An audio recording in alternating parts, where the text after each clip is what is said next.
Today we're going to look again at Sojourner Truth.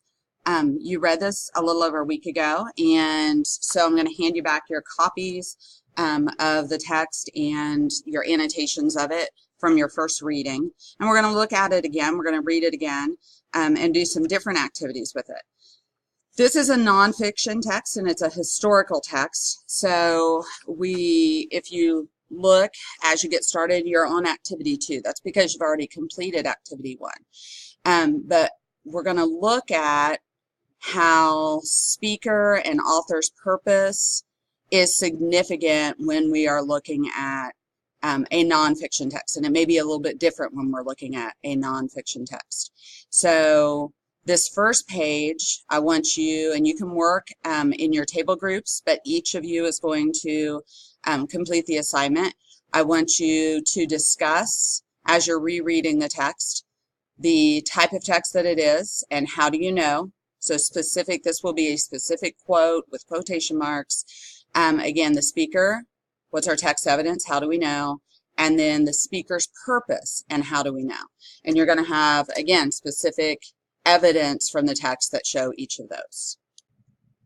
The next page that you have states research, and while it is kind of research, it's not super hard research.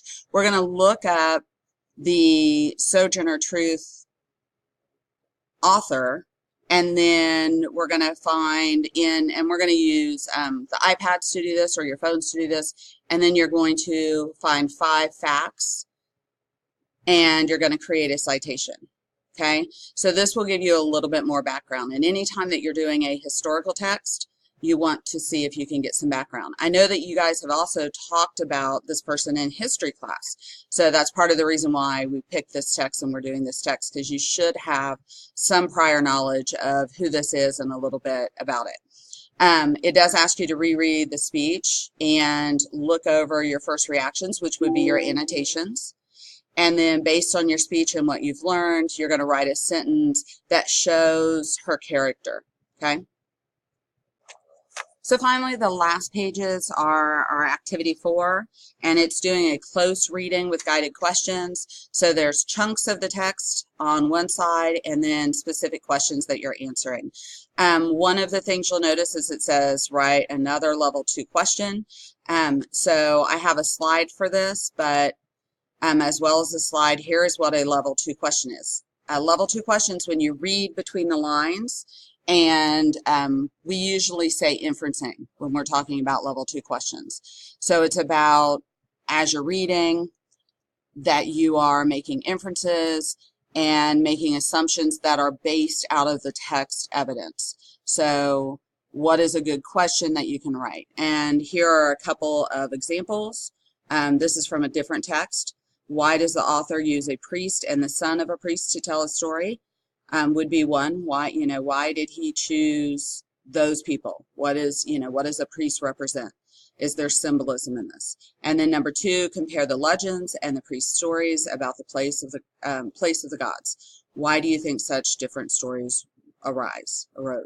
So interpret, reading between the lines, something that you can't answer just from looking at the text, but you also have to use your own thinking, okay?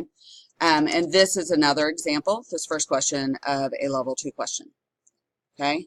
We're also getting into speaker's attitude. And with a speech, our speaker is sometimes the same as the